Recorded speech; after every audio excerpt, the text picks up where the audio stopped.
O Evangelho de Jesus Cristo, escrito por João, capítulo de número 6. Eu estou esquecendo de falar sobre os visitantes. Antes de você se levantar, quem está nos visitando hoje pela primeira vez, ou quem já esteve conosco aqui há muito tempo e voltou, está conosco aí, levante a sua mão, em nome de Jesus Cristo. Nós queremos presentear esses irmãos. Nós temos ali um bombom para poder adoçar aí a sua visita conosco. Você que pertence à nossa igreja, que está perto desse irmão visitante, dessa irmã, diga a ela que ela é bem-vinda, diga a ele que ele é bem-vindo, em nome de Jesus Cristo. A nossa diaconisa Luciana está ali entregando esse bombom. Sejam todos bem-vindos, em nome de Jesus Cristo.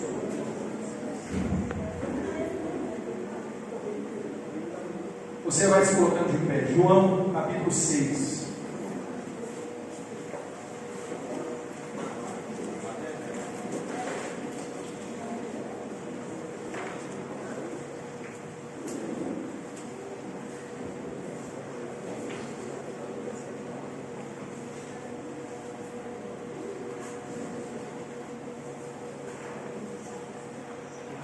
Eu tenho aqui nas minhas mãos algumas carteirinhas de membros dos irmãos que foram recebidos na última reunião do conselho.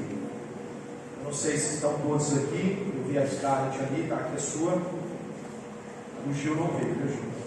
Depois vocês me procurem aí ao final do culto. Todos os irmãos, 7 irmãos que foram recebidos na última reunião do conselho, me procurem para pegar comigo aqui a carteirinha de membros, em nome de Jesus. João, capítulo de número 6. João, capítulo de número 6. Eu quero ler com você a partir do versículo de número 22. João, capítulo 6, a partir do versículo 22. Diz assim o Evangelho do Senhor Jesus. No dia seguinte, a multidão que estava do outro lado do mar, vendo que não havia ali mais do que um barquinho, a não ser aquele no qual os discípulos haviam entrado, e que Jesus não entrara com seus discípulos naquele barquinho, mas que os seus discípulos tinham ido sozinhos. Contudo, outros barquinhos tinham chegado de Tiberíades, perto do lugar onde comeram pão, havendo o Senhor dado graças. Vendo, pois, a multidão que Jesus não estava ali, nem os seus discípulos, entraram eles também nos barcos e foram a Cafarnaum em busca de Jesus. E achando-no no outro lado do mar, disseram: Rabi, quando chegaste aqui? Jesus respondeu-lhes e disse: na verdade vos digo que me buscais não pelos sinais que vistes, mas porque comestes do pão e vos saciastes. Trabalhai não pela comida que perece, mas pela comida que permanece para a vida eterna, a qual o Filho do Homem vos dará, porque a esse o Pai, Deus, o selou. Amém? Deixa a sua Bíblia aberta, feche seus olhos. Deus, em nome de Jesus, Pai, nós acabamos aqui, Senhor, de ler uma porção da Tua Palavra. Nós acreditamos no que está escrito, que nem só de pão viveria o homem, mas de toda palavra que procede da boca de Deus. Nós estamos aqui famintos, sedentos. Nós carecemos, Deus, de ouvir a Tua voz. Eu oro, Senhor Deus, para que o Teu Espírito Santo, que é o nosso professor por excelência, que Ele tome aqui o lugar de honra e fale aos nossos corações. Que o Senhor, ó Deus, me ajude a pregar, Deus, com clareza, com lucidez, com graça, para que a nossa vida, Deus, não seja mais a mesma. Queremos ser aqui, Deus, confrontados, impactados, desafiados, Deus, a vivermos uma vida diferente a partir da exposição da Tua Palavra. Deus, eu oro, Pai, para que nenhuma dispersação, desatenção, movimentação ou inquietação, tudo aquilo que é contrário à Tua vontade, saia do nosso meio, que tenhamos aqui um ambiente de paz, de graça, e que os que aqui estão, Deus, ó Pai, estejam aqui com a sua mente, coração e ouvidos atentos à Tua voz. É o que eu oro no nome de Jesus. Amém. Pode se assentar. Dê um aplauso ao Senhor quando você se assentar.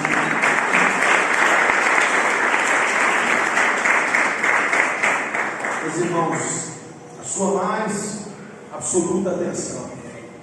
Eu preciso muito da sua atenção. Nessa noite, eu quero falar sobre este tema: fome de Deus. Fome de Deus. Eu digo algo aos irmãos que essa noite, diferente de outras, eu tenho o interesse de ser menos teológico do que costumeiramente eu sou. Eu tenho o interesse aqui nessa noite de ser muito mais prático e tenho absoluta certeza que serei bastante repetitivo. Certamente irei passar por pontos e voltarei nesses pontos e reafirmarei esses pontos, porque eu de fato preciso que os irmãos compreendam o que eu quero expor à igreja aqui nessa noite. Então, o meu objetivo aqui é ser prático, direto, para que você compreenda a verdade de Deus e a proposta que Deus tem para nos fazer aqui nessa noite. Eu estou falando sobre fome de Deus. Alimentar-se é certamente o nosso instinto, não um dos, mas o nosso instinto mais primitivo. O ser humano, ele tem em si esse desejo e essa necessidade por se alimentar. Eu me pego pensando quando eu era criança, e às vezes quando a minha mãe estava ali para fazer almoço, eu estou vendo meu irmão ali, temos a diferença apenas de 1 ano e 8 meses, sendo então nós dois ali ainda crianças. Às vezes quando a minha mãe ia fazer o almoço, por vezes ela ia fazer batata frita. Eu desconheço uma criança que não gosta de batata frita, mas no nosso tempo não tinha a facilidade dos dias de hoje. Quando a gente compra ali já uma batata congelada, já está tudo certinho ali para você só jogar na gordura e fritar. Não, naquele tempo tinha que descascar a batata e tinha que picar a batata para poder fritá-la. Então era uma dificuldade muito grande.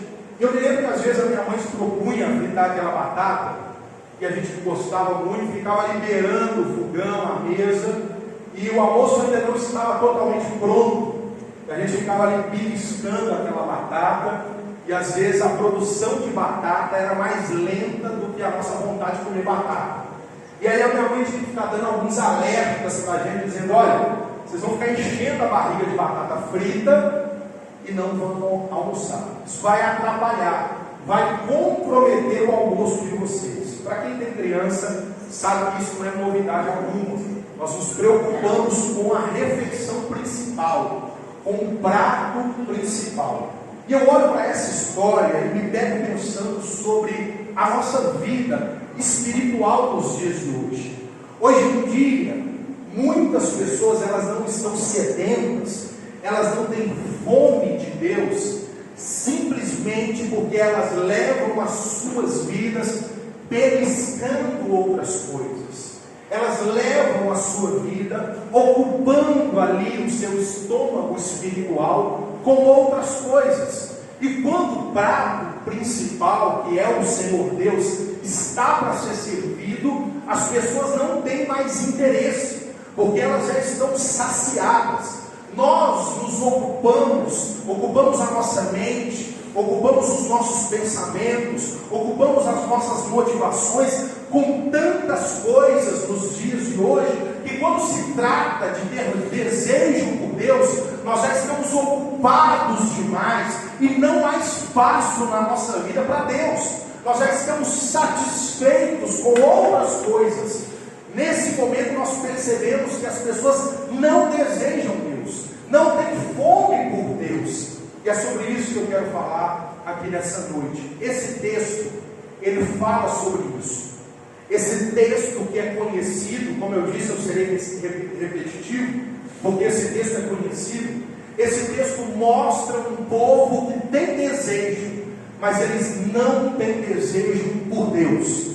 Esse povo, ele quer coisas, esse povo, ele anseia por ser suprido, mas o último desejo deles é que eles sejam supridos por Deus, mas que eles sejam supridos pelas coisas de Deus. Esse texto vai mostrar isso para nós. O pão, falar sobre o pão, o alimento, o pão, na Bíblia, nas narrativas bíblicas, o pão é algo muito presente. Talvez para nós falar sobre comer pão na vida que levamos hoje parece uma coisa trivial, comum. Afinal de contas, temos uma padaria a cada esquina. Temos uma aqui na nossa esquina, por exemplo.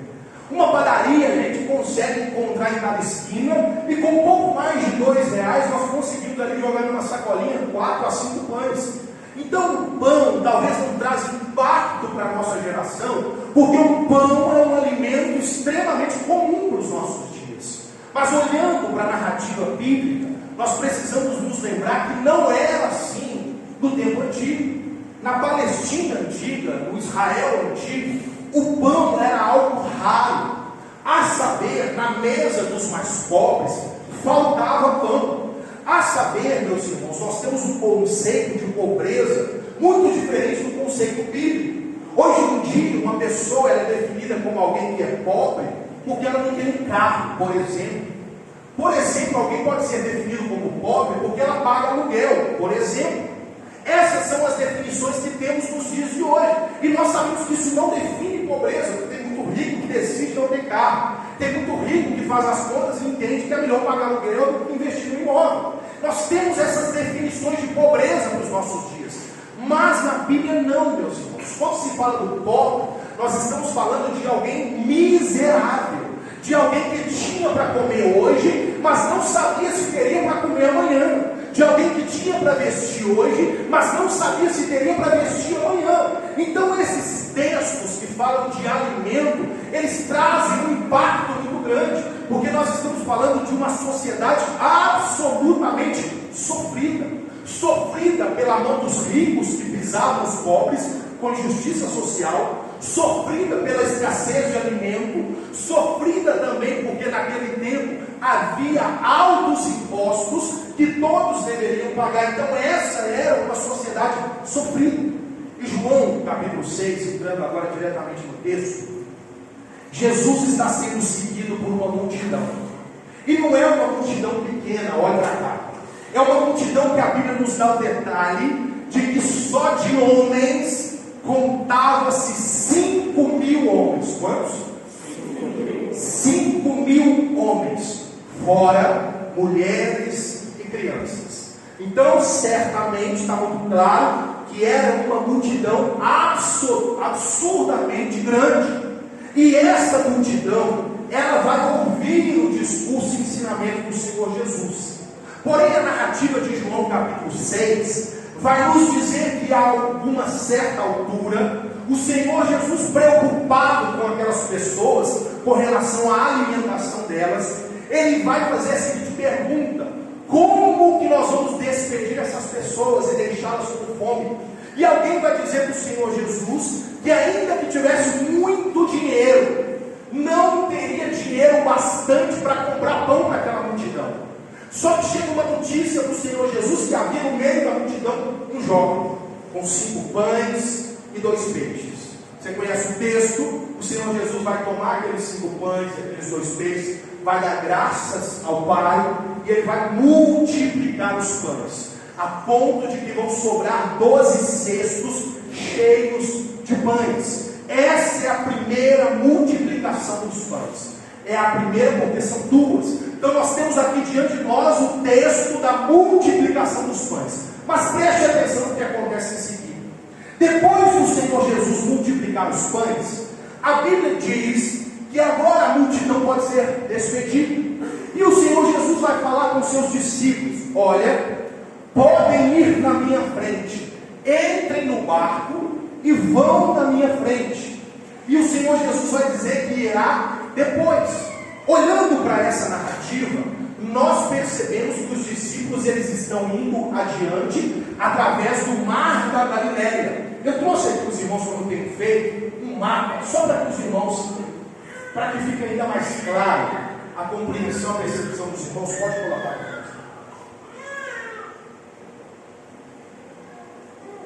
Preste atenção. Essa história está acontecendo aqui, no mar da Galileia. Aqui, certamente não dá para você ler, mas é Tiberíades. Tá?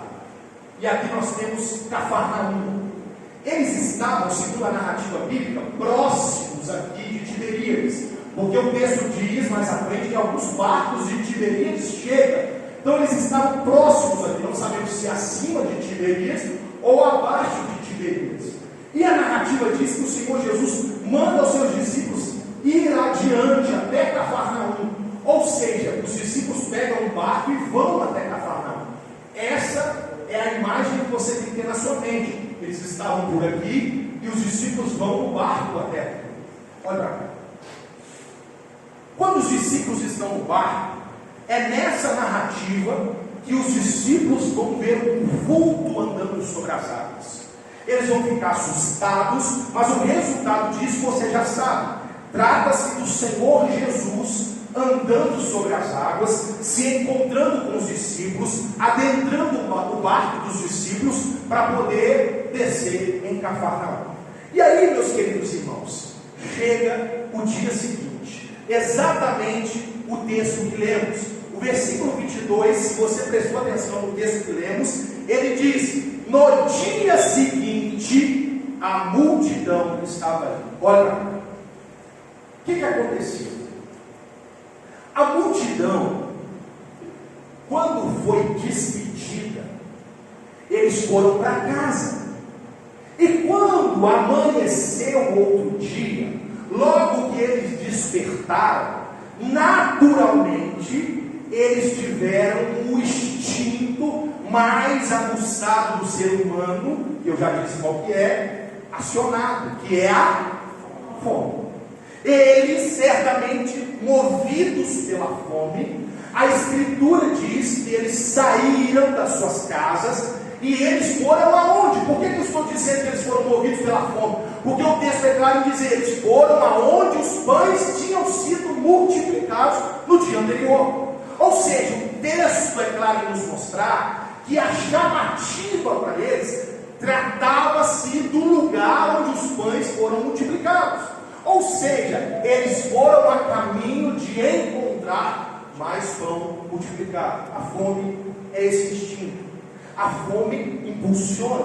A fome nos leva a agir. A fome nos leva a nos deslocarmos, a sairmos de onde estamos em busca de comida. A saber, a fome é um sinal vital. O que é um sinal vital? É um sinal que identifica que a pessoa está viva. Uma evidência que um ser humano está vivo é porque ele tem fome. A fome é uma marca, é uma característica de um indivíduo para que ele seja visto como um ser humano. E não é diferente com o cristão. Vale essa aplicação.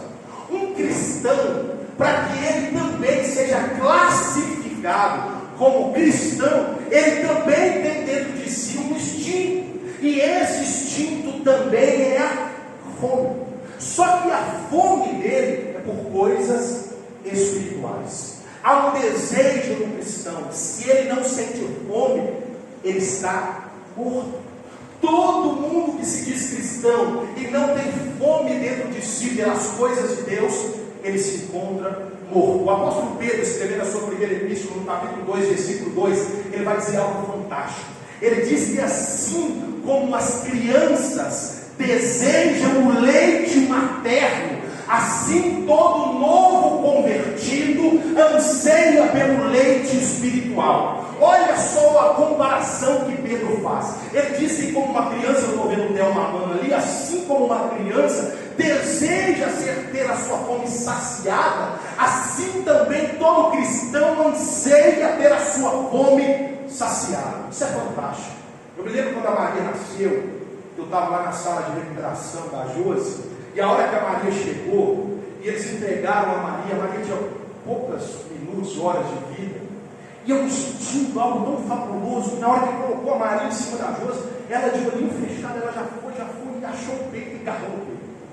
Porque é um instinto, é uma necessidade, é sobrevivência, é um sinal de vida. Portanto, é inadmissível que alguém que se diz cristão não esteja ansioso, com fome, sedento por ter a sua fome espiritual saciada. Tem um problema com ele. Ele não está vivo, ele está morto, porque morto não tem fome. Meus irmãos, a fome, além de ser um sinal vital, nós também sabemos que a falta de apetite é um sinal claro de alguém que está doente. Porque eu disse que todo ser humano tem fome, mas pode ser que alguém não tenha, por conta de alguma enfermidade. Logo, se alguém que deveria ter fome e não tem fome porque está enfermo, eu penso sobre a vida cristã, que se tem algum cristão que nasceu de novo, que teve um encontro com o Senhor, que teve a sua vida impactada pelo Espírito Santo, mas hoje atravessa um momento onde não há nele fome, é porque ele está doente, enfermo. Ele não deseja Deus, ele não anseia por Deus. Eu me lembro de Pedro no Getsemane, quando Jesus disse para Pedro: fiquem aqui orando e vigiando enquanto eu vou ali orar. A Bíblia diz que por 3 vezes Pedro dorme. Sabe por quê que ele dorme? Sabe por quê que ele cai no sono? É porque para ele, meus irmãos, a fome dele era maior pelo sono do que por orar a Deus. O desejo de Pedro foi evidenciado porque ele sentiu mais o peso do sono do que o peso da responsabilidade de buscar o Senhor. E muitas vezes, meus irmãos, recai sobre nós. A falta de alimentação, ela nos enfraquece. A falta de alimentação deixa pessoas desnutridas. Existem inúmeras doenças que aproveitam que o indivíduo não está se alimentando para que ele fique fragilizado, para atacá-lo. E muitos cristãos estão raquíticos nos bancos da igreja, estão fragilizados, suscetíveis a doenças, por 2 os motivos. Primeiro deles, por culpa dele mesmo, porque se alimenta uma vez só por semana, vem no domingo à noite, escuta a palavra e pronto. Você já parou para pensar na sua vida? Se você comesse uma vez na semana, como é que ia ser? Já parou para pensar nisso? O almoço de domingo, você pode, meu irmão, você pode comer até, está doendo. Ainda que você encha bastante a sua barriga, na segunda você vai precisar de novo. Então ainda que você venha no domingo, escute a mensagem mais impactante da sua história, na segunda você precisa buscar Deus de novo, na terça, na quarta. E muitas pessoas estão enfermas porque o relacionamento delas com Deus restringe-se não só ao domingo, mas a 2 horas do domingo só. Porque às vezes a gente fala do domingo, mas é 2 horas do domingo só. E as pessoas querem se apegar a isso, estão enfermas, raquíticas, desnutridas, porque não há nelas substância de Deus, nutrientes de Deus. Elas estão enfermas. O outro motivo já não é culpa delas, aí já é culpa de quem serve o alimento, porque muitos que estão servindo alimento deveriam servir pão, mas servem palha. Muitas pessoas servem como prato principal não o verdadeiro evangelho, mas um evangelho raso, o alimento que é até cheiroso, que é até agradável aos olhos, mas quando come não tem sabor, quando come não produz efeito, não sacia, continua vazio, faz barulho, biscoito de polvilho, mas não enche, ocupa espaço, mas não sacia.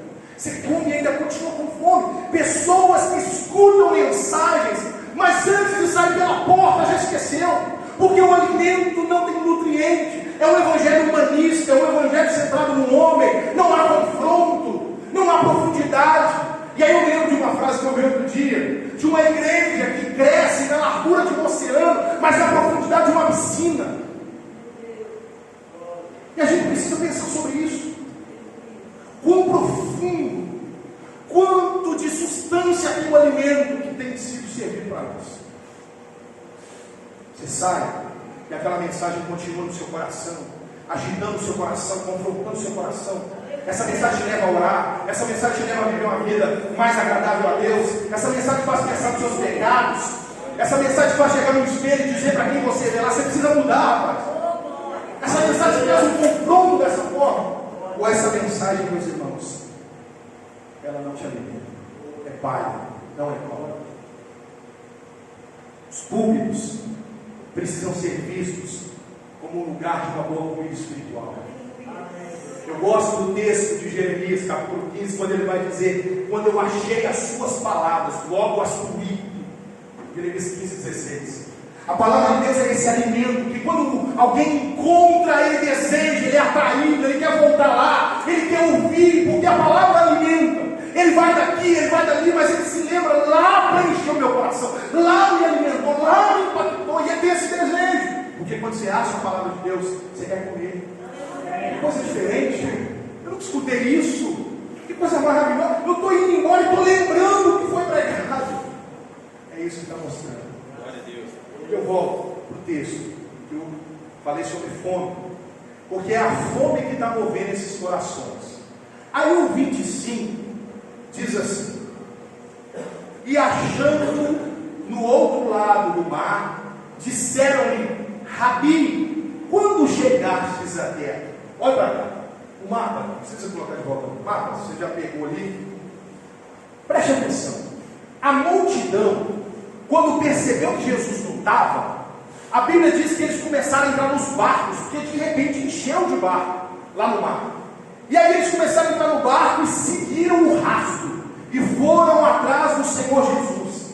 E quando eles se encontraram com Jesus, a Bíblia diz que eles fazem uma pergunta dizendo: Rabi, mestre, quando que o senhor chegou? Que história é essa? O senhor saiu e não falou nada. Que hora que o senhor chegou aqui? O senhor saiu e a gente não viu. Se você prestar atenção nas entrelinhas, eles estão cobrando o Senhor. Uai, o senhor esqueceu de preparar o meu café da manhã? Não saiu? Saiu e não comprou pão? Saiu e não preparou o café? Quando que o senhor chegou aqui? Que história é essa que o senhor sai sem nos avisar? Quando que o senhor chegou nesse lugar? Nós vimos para trás, nós vimos saber o que está acontecendo. Eles estão cobrando o Senhor Jesus aqui nesse texto. E aí o Senhor Jesus vai contrapor a multidão. Versículo 26, ele diz assim: na verdade eu digo a vocês, que vocês me buscam, não pelos sinais que viram, mas porque comeram do pão e foram saciados. Trabalhai não pela comida que perece, mas pela comida que permanece para a vida eterna, a qual o Filho do Homem vos dará, porque a este o Pai, Deus, o Senhor. Preste atenção nisso. Jesus mostra claramente que conhece a motivação dos corações. Está muito claro quando ele vai dizer no versículo 26: em verdade eu digo a vocês, vocês estão até aqui, vocês chegaram até aqui não por conta dos sinais, mas por conta do pão que eu dei a vocês. Então nesse texto mostra que o Senhor conhece as motivações. Logo, não há como enganá-lo. Não há como dizer para Jesus que queremos uma coisa, se na verdade queremos outra. Não adianta, ele descarta na hora, de imediato, esse discurso. Para cima de mim não. Mais ou menos o que ele está dizendo. Para cima de mim não. Eu conheço a motivação de você. Não adianta, pode levantar a mão, chorar. Não adianta, eu conheço a motivação de vocês. É o que ele está deixando claro. E aí no verso 27, ele usa um termo, ele diz: trabalhai não pela comida que perece. Preste atenção. Meus irmãos, sair da cidade que eles estavam, navegar naquele mar da Galileia, para chegar em Cafarnaum, deu trabalho? Responde, deu trabalho? Claro que deu. Imagina, não era um Titanic, era um barquinho de 2000 anos atrás. Imagina, navegando naquele barco, que dificuldade. Mas esse povo, eles se empenharam, eles trabalharam, eles entraram no barco, eles atravessaram o mar. Só que Jesus diz assim: vocês trabalham pelo que merece. Jesus cobra deles, porque eles têm empenho, mas o empenho deles é por coisas passageiras. Eles colocam no coração, eles se disponibilizam, eles se esforçam, mas o esforço deles é por coisas que perecem. E as pessoas são assim. As pessoas são esforçadas, dedicadas. As pessoas se empenham. E alguém pode dizer, não, eu conheço alguém que não. Mas eu te digo que sim. As pessoas se empenham pelo que lhe interessa.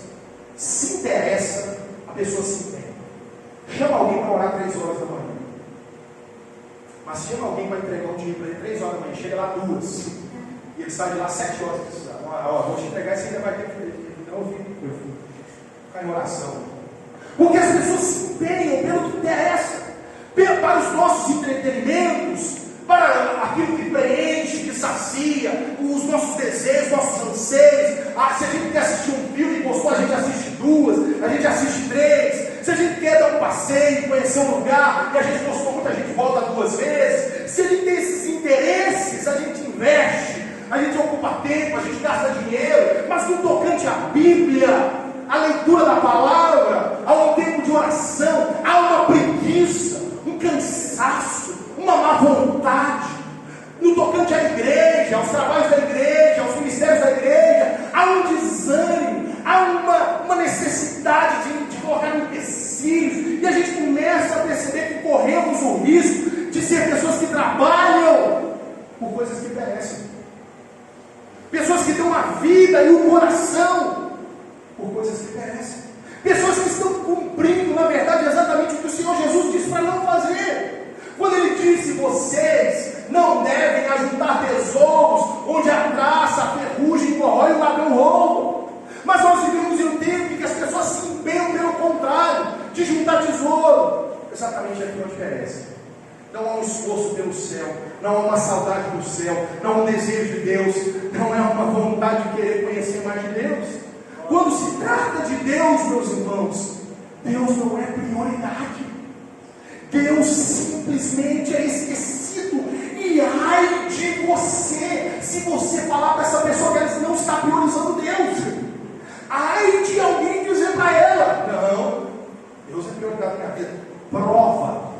Prova que Deus é prioridade na sua vida. Organize a sua vida a ponto de Deus ser de fato prioridade na sua vida. Organize a sua vida de fato, onde você possa exalar isso. Meus irmãos, essa necessidade constante em nós. Daqui a pouco eu volto a falar sobre fome. Jesus está respondendo. Ele está dizendo que eles trabalham pela comida que perece. Só que aí ele faz um alerta: trabalhem pela comida que Deus deu, o Filho. Essa é a comida que Deus deu. Aí o 28, vem comigo, eles dizem assim: o que faremos então para realizar as obras de Deus? O versículo 28, disseram: o que faremos para realizar as obras de Deus? Eles estão dizendo assim: tá bom, você tem razão, o que a gente tem que fazer? Aí o versículo 29, Jesus responde: a obra de Deus é essa, que creiam naquele que Ele enviou. Preste atenção, olha para cá, isso é interessante. A pergunta deles, mediante ao que Jesus tinha dito: trabalhem pela coisa correta. Aí eles voltam e dizem assim: ok, então como que a gente faz isso? Como é que é isso? Note, para comer o pão que perece, eles entraram em navio, andaram no mar. Agora eles não querem saber, beleza, se não é isso, o que é que tem que fazer? Aí Jesus responde: creia no Filho. Esse é o trabalho, esse é o esforço. A ideia aqui é que fosse algo difícil, algo pesado, algo complicado. Afinal, é o que é certo. Só que a resposta de Jesus é um contrassenso. Ele diz assim: olha, o caminho certo não é um peso, não é um fardo, não é um trabalho. O caminho certo é crer, é acreditar, é confiar, é experimentar de Deus. É interessante a reação da multidão. Parece a nossa geração. Parece a nossa geração. Porque a multidão, ela não aceita isso. A multidão acha que crer está muito bom. Crer no Senhor Jesus, nos relacionarmos com Jesus, conhecermos a Jesus, está muito pouco. Tanto que no versículo 30, 31, eles questionam Jesus dizendo: que sinal que o Senhor faz então para a gente acreditar? Qual que é a garantia? O que o Senhor vai fazer para a gente crer? E aí eles vão dizer, botar Jesus na parede dizendo, sabe por quê? Os nossos pais comeram maná no deserto. Vocês lembram da história? O povo saindo do Egito, Deus guiando o povo pelo Egito, chegando a uma altura, o povo vai murmurar contra Deus, dizendo, estamos com fome, por que Deus nos tirou do Egito para morrer no deserto? E aí a Bíblia diz que Deus vai falar com Moisés, que a partir do outro dia ia chover pão do céu, maná do céu, e desce aquele pão. E aí Deus diz assim, olha, recolham só para o dia de hoje, não precisa guardar para amanhã, porque amanhã vai chover de novo. Ou seja, não precisa guardar, porque todo dia eu vou cuidar de vocês com maná. Aí essa geração está dizendo, olha, os nossos pais comeram maná do céu, e você quer que a gente creia em você. O que você vai fazer? Qual que é seu sinal? O que você faz? Essa geração, um dia antes, tinha visto 5 pães e 2 peixes alimentar mais de 5.000 pessoas. Só que prontamente, depois de comer esse pão, eles vão pedir mais sinais, porque eles são insaciáveis por sinais. E essa parece ser a história da nossa geração. A nossa geração, ela quer garantias. A nossa geração, ela para servir a Deus, ela quer saber o que ela vai ganhar em troca. A nossa geração, para se dedicar mais a Deus, ela quer saber qual que vai ser o resultado na frente. Se a gente disser a alguém que ela vai orar mais e que isso vai aproximar mais de Deus, não adianta. Não é suficiente. Se a gente dizer para alguém que ela lê a Bíblia, vai ser bom, que ela vai conhecer a Deus, conheçamos e prossigamos em conhecer o Senhor, não basta. Ela quer saber o que mais vai gerar. Eu quero mais sinais. As pessoas estão sedentas. E esse texto que está diante de nós é Cristo mostrando o coração do homem, que constantemente vai olhar para Deus e vai dizer para Deus, Deus, eu te sirvo, mas depende do que o Senhor coloca na minha mão. Eu te sirvo, mas depende de quanto o Senhor vai depositar na minha conta. Deus, eu me esforço, mas vai depender de como que o Senhor vai me agradar. Ameaçam a Deus. É isso que eles estão fazendo. Querendo sinais, sinais, sinais, sinais, sinais. São desejosos por sinais. E o versículo 30 é assustador, quando eles dizem assim no final do versículo: o que operas tu? O que você faz? Qual que é o seu poder? Ou seja, me prova que eu tenho que te seguir. Os homens apertam a Deus, porque eles não estão famintos por Deus, eles estão famintos pelas coisas de Deus. Os homens pressionam a Deus, porque eles querem tirar de Deus, não a presença de Deus, não a graça de Deus, não a vida com Deus, mas as benesses de Deus. É isso que esse texto está mostrando. Só que Jesus vai responder. Jesus sempre tem uma resposta. Ele diz no 32: na verdade vos digo, Moisés não vos deu o pão do céu, mas meu Pai vos dá o verdadeiro pão do céu, porque o pão de Deus é aquele que desce do céu e dá vida ao mundo. Olha para cá, preste atenção. Olha a resposta de Jesus. O povo estava confiante que os pais deles comeram o pão do céu. Jesus diz: nada disso. Moisés não deu o pão do céu. O povo comia o maná e o povo continuava tendo fome. Mas o meu Pai, Ele dá o verdadeiro pão do céu. É Ele que faz descer o verdadeiro pão do céu. Ao ouvir isso, a multidão tem a reação que você teria. Qual que é a reação da multidão? Versículo 34, disseram: dá-nos esse pão. Então tá bom, velho, entendemos. O Senhor tem algo melhor do que Moisés para dar? Então nos dá esse pão. Imagina só a multidão, distribui para nós então. Imagina a multidão se agitando: opa, vem mistério aí, ó. Vem um negócio maior aí, ó. Vem bandeja de ouro com bênção, coisa maravilhosa vai vir. Imagina a ansiedade deles, dizendo que Deus, o pão lá do deserto, não era ainda o máximo do que Deus tinha para fazer. E agora cria neles uma ansiedade de qual coisa então Deus vai dar, qual milagre então Deus vai entregar. E aí, meus irmãos, no verso seguinte eu consigo imaginar Jesus levantando a mão. E eles pensando, ó, presta atenção na mão dele. É na mão dele que vai vir alguma coisa. E aí o verso 35 ele responde: eu sou o pão da vida. Eu sou o pão. Você está dando aleluia. Alguns, né? Glória a Deus. Mas não foi isso que aconteceu. O povo ficou frustrado. O povo ficou decepcionado. Não. Ele está brincando, né? Ele ainda vai fazer alguma coisa. Ainda vai ter um negócio. Porque as pessoas são assim. Se as pessoas ouvirem o pleno evangelho da cruz do Calvário, elas continuam paradas esperando alguma coisa para depois da cruz. Porque elas não se satisfazem com Cristo. Elas vão dizer, ok, a cruz é legal, mas é só isso. O que eles estão fazendo aqui? O texto na sequência, versículo 41 e 42, vai dizer que eles murmuram, dizendo quem é esse cara. Esse cara é filho de José, rapaz, carpinteiro. O versículo de número 52, eles vão falar: que história é essa de comer a carne dele? Esse cara está louco.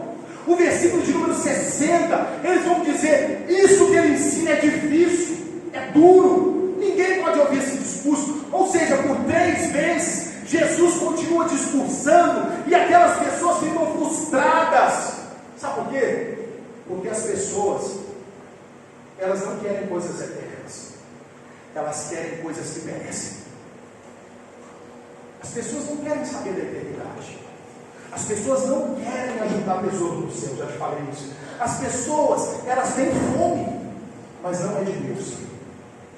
As pessoas têm necessidades das suas almas, mas elas entendem que Deus não pode preencher. As pessoas, eles murmuram. Eles tinham fome, tinham ou não tinham? Tinham. Eles tinham necessidade, eles se interessaram pelo assunto, mas quando o assunto não satisfez a sua vontade, eles desanimaram. Porque tem gente que é assim. Tem gente que até tem ouvido o Evangelho, mas quando ele descobre que o Evangelho não é aquilo que ele achava que é, ele desanima. Agostinho de Hipona tem uma frase espetacular que ele diz assim: que se você separa no Evangelho aquilo que você gosta, não é o Evangelho que você ama, mas é a você mesmo. Se você fica escolhendo da Bíblia aquilo que você gosta e outras partes você rejeita, é sinal que você não ama Deus, você ama a sua vontade, o seu ego, os seus desejos. Você ama só aquilo que te satisfazia. Esse povo é assim. Esse povo queria uma resposta, e quando a resposta não atende a sua necessidade, eles logo desistem, deixam Deus. Vivemos esse tempo de gente que vem para a igreja e diz: Senhor, estou marcando aqui, e se o Senhor puder, eu estou indo embora. Eu vou rasgar a Bíblia. Você já viu que gente assim? Vou rasgar a Bíblia. Eu nunca mais fui pé na igreja. E a gente que vai marcando e que vai pressionando, e a gente que não tem ou que ensinaram para eles que eles servem a um Deus que não é todo poderoso. É gente que parece ter uma imagem de um Deus acuado, que vai dando um passo para trás e que o filho vai falando, e aí Deus vai dizendo: eu estou numa situação difícil, eu estou numa situação complicada, esse filho está me pressionando, ele está usando argumentos que eu não sei como responder, vou ter que fazer. Deus te trouxe aqui para te dizer que isso que eu interpretei aqui não é Deus. Deus é Senhor, Ele é o Todo-Poderoso, Deus soberano. Ele sabe dar boas coisas aos seus filhos, como Jesus disse, que nós, sendo maus, sabemos dar boas coisas aos nossos filhos. Quanto mais Deus é bom, Deus, Ele manifesta a bondade, mas a bondade que Ele manifesta é segundo a sua própria soberania e bondade. Deus, Ele não pode ser convencido, acuado, oprimido, apertado a partir daquilo que fazemos ou pensamos, que argumentamos e Ele faz. Não, isso não é o Evangelho. Alguém pode pregar isso, alguém pode dizer isso, mas essa pessoa vai ter muita dificuldade de sustentar isso pela Escritura, porque não é o que a Bíblia diz. E esse texto está mostrando isso. Vocês querem uma coisa, mas eu sou outra coisa. E muita gente acha que Deus é uma coisa, e quando descobre que Deus é outra coisa, as pessoas colocam defeito em Deus e não percebem que o defeito está nele. E a fome é isso. Esse povo tinha fome. E a fome, vou falar um pouco mais sobre fome para a gente caminhar para encerrar. Dei uma pincelada no início, mas a fome tem um outro detalhe. Porque a gente chegou até aqui descartando um grupo que não quer saber de Deus. Mas agora Jesus começa aqui continuando com um grupo que quer saber de Deus. E vocês ficaram. E aí eu preciso falar com quem quer saber de Deus. Porque comer, meus irmãos, uma das coisas que a gente precisa saber sobre fome é que a fome é um desejo constante. Nós comemos hoje e precisamos comer amanhã. Nós nos alimentamos hoje e precisamos nos alimentar amanhã. A fome de Deus também é assim. Como eu disse, ia ser repetitivo. A fome de Deus é assim. Nós precisamos nos alimentar. Sabe o que eu acho interessante? Olha essa história. Eu acho fascinante a história de Moisés. Moisés, ele se encontra com Deus numa sarça ardente, Êxodo capítulo 3. E ele conhece Deus, face a face. Tira a sandália do seu pé, que o lugar que você está é terra santa. Ele vai estar diante de Deus. Deus falando com ele através de uma sarça. Moisés tem essa experiência fabulosa. Depois Moisés vai ver Deus fazer milagre dentro do Egito. E depois, saindo do Egito, Moisés vai ver Deus abrir o mar vermelho. E depois de Deus abrir o mar vermelho, Moisés vai ver Deus fazer brotar de uma rocha água. E depois de Deus fazer brotar de uma rocha água, Moisés vai ver maná descer do céu para alimentar o povo. E depois que Moisés vai ver isso acontecer, ele vai ver o dedo de Deus escrever as tábuas da lei. Eu não sei se você está olhando para cá. E depois de Moisés experimentar tudo isso, de ver Deus, de ouvir Deus, de falar com Deus, a Bíblia diz que quando chega em Êxodo capítulo 33, versículo 18, Moisés tem a oportunidade de conversar com Deus. Sabe o que ele diz? Senhor, mostra-me a tua glória. Sabe por quê? Porque Moisés, ele não se saciava de Deus. Moisés experimentava milagre. Moisés ouvia a voz de Deus, Moisés via a manifestação de Deus, mas sempre que Moisés pedia, ele pedia para Deus revelar mais, para Deus se mostrar mais. Davi no Salmo 42, versículo 2, ele diz: a minha alma tem sede e anseia por ti. Davi é um cara que experimentou Deus, que foi ungido como rei, que derrubou Golias, que tinha experiência, mas sempre quando ele olhava para si, ele dizia: eu ainda estou sedento, eu ainda estou vazio, eu ainda preciso mais de Deus. Sabe, irmãos, a fome é algo tão intenso.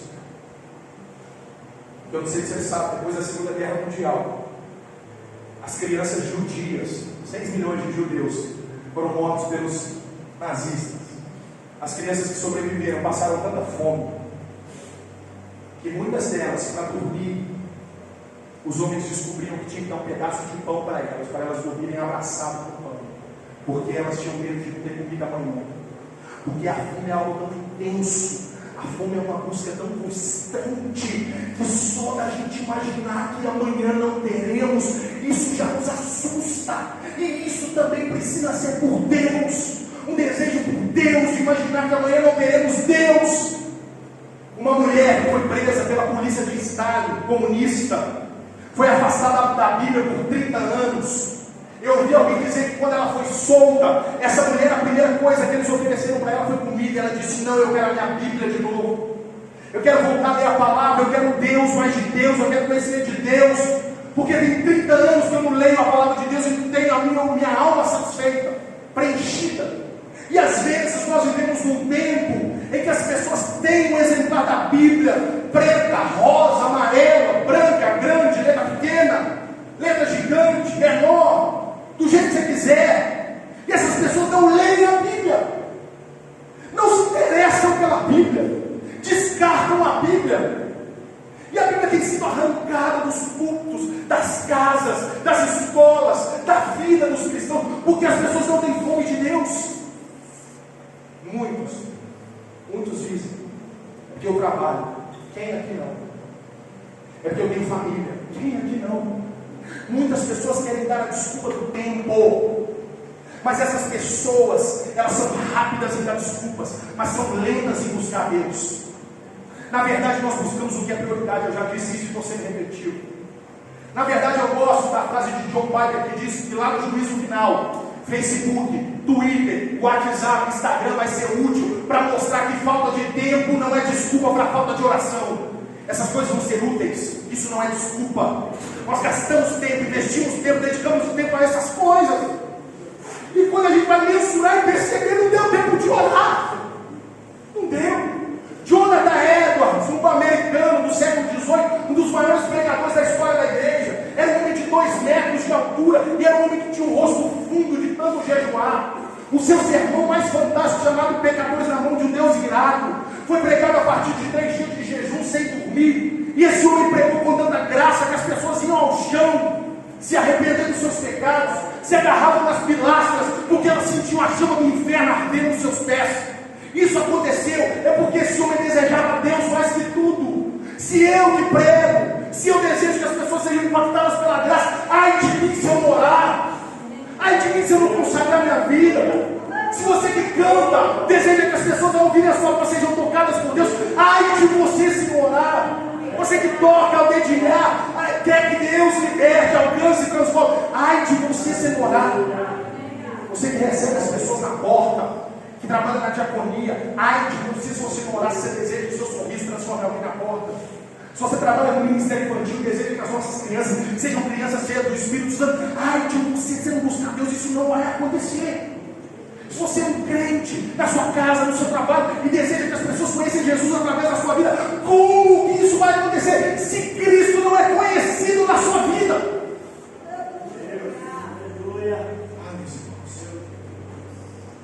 Nós temos no mínimo 48 reuniões de oração todo ano aqui na igreja. E tem gente que não vem nenhuma. Nós temos no mínimo aqui na igreja cerca de 30 visitas no ano. E tem gente que não vai nenhuma. Nós temos aqui cerca de 40 aulas de escola bíblica dominical no ano. E tem gente que não se propõe em vir nenhuma. Como que você quer Deus, meu irmão? Como que você deseja Deus? Como que Deus é prioridade? Como? Como você pode dizer que ama o Senhor? O céu vai continuar de bronze, Deus não virá, porque Deus marca o encontro conosco, mas não é Ele que não vem, somos nós que estamos culpados demais. Não queremos saber de Deus, não queremos. Os nossos discursos, as nossas canções, as nossas palavras, nós gritamos que queremos Deus, mas a nossa vida prática não revela isso. Oh, quero que boa laço e ama laço. Vem Espírito, vem. Vem sobre nós, Deus. Quebra, Deus, quebra. Quebra, Deus. Quebra. Aleluia. Nós de novo, Deus. A Bíblia diz que Jesus olha para os seus discípulos, depois que a multidão toda foi embora, e ele diz assim: acaso vocês não querem ir com eles? Eu já preguei isso aqui, repito. As pessoas têm passado uma imagem errada de Jesus, dizendo que Jesus é esse que fica insistindo: fica aqui comigo, meu filho, fica aqui comigo, meu filho. Oh, meu filho, eu vou ficar tão sozinho, como se Cristo precisasse de alguém. Cristo é esse que você acredita, Cristo é esse que diz: você, meu filho, você quer ir também? Você quer ir embora também, meu filho? Você quer ir também? Você acha que está pesado demais? Você acha que está difícil demais? Você quer ir também, meu filho? Jesus é esse. Tira da sua ideia de que Cristo é incompleto sem você. É você que não tem vida fora de Jesus Cristo. É Ele que em João capítulo 15 vai dizer que Ele é a videira verdadeira, e nós estamos enxertados nele, e sem Ele nada podemos fazer. É Ele é que tudo em nós. Paulo escrevendo aos Colossenses, ele vai dizer: Cristo em nós, a esperança da glória. Fazendo essa pergunta, Pedro, versículo 68, ele vai olhar para o Senhor e vai dizer: Senhor, para onde iremos nós, se só tu tens palavras de vida eterna? O discurso é duro, Senhor, mas eu tenho para onde ir. A palavra me confronta, a verdade machuca, mas é melhor ser alguém que foi ferido pela verdade do que alguém que foi abraçado pela mentira. Ele vai responder isso: Senhor, para onde iremos nós? Só tu tens as palavras da vida eterna. Só Jesus pode nos levar para a eternidade. Salomão, nas suas reflexões em Eclesiastes, vai dizer: tu fizeste todas as coisas, criastes todas as coisas, mas dentro do homem colocastes a eternidade. Há dentro de você um anseio pela eternidade, e só Deus preenche. Romancista russo Fyodor Dostoiévski: existe dentro do homem um vazio do tamanho exato de Deus. Existe dentro de nós, meus irmãos, uma fome, uma sede, um espaço que só Deus preenche. E tem gente tentando outras coisas, tem gente tentando encontrar outras coisas. Deus te trouxe aqui para te dizer que você vai continuar procurando, e você não vai encontrar, porque só Deus pode te preencher. Aleluia, glória a Deus, Pai. Deus chama aqui nessa noite uma geração que tem fome de Deus. Fome de Deus. Deus, eu quero abrir mão, Deus, da minha necessidade, Deus, mais vital, que é comer. Eu quero dizer não para o meu estômago para passar um tempo com o Senhor. Eu quero, Senhor, parar de assistir filme para poder passar mais tempo com o Senhor. Eu quero, Senhor, tirar esse mês de novembro de consagração, e aquilo que eu estou gastando meu tempo, as horas de internet, as horas fazendo coisa que não vai me levar para lugar nenhum. Eu quero parar com isso esse mês, parar para olhar para o Senhor. Eu quero plantar na minha vida espiritual. Deus está te chamando para isso. Se coloque de pé em nome de Jesus. Fome de Deus. Fome de Deus. Feche seus olhos. A costa anseia pelas águas.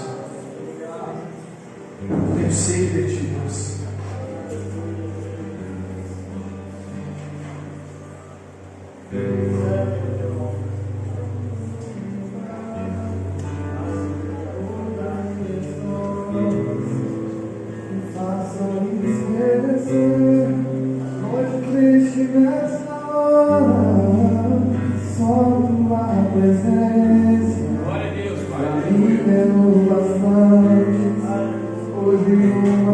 Feche seus olhos. Se você puder, põe a mão na altura do seu coração.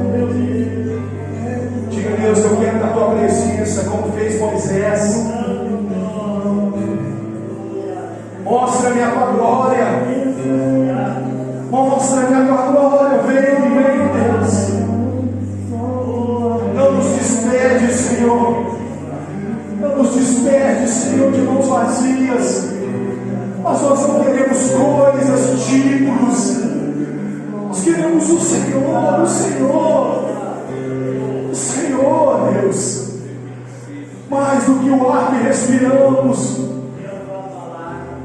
A tua vida, Deus. A tua vida em nós, Deus.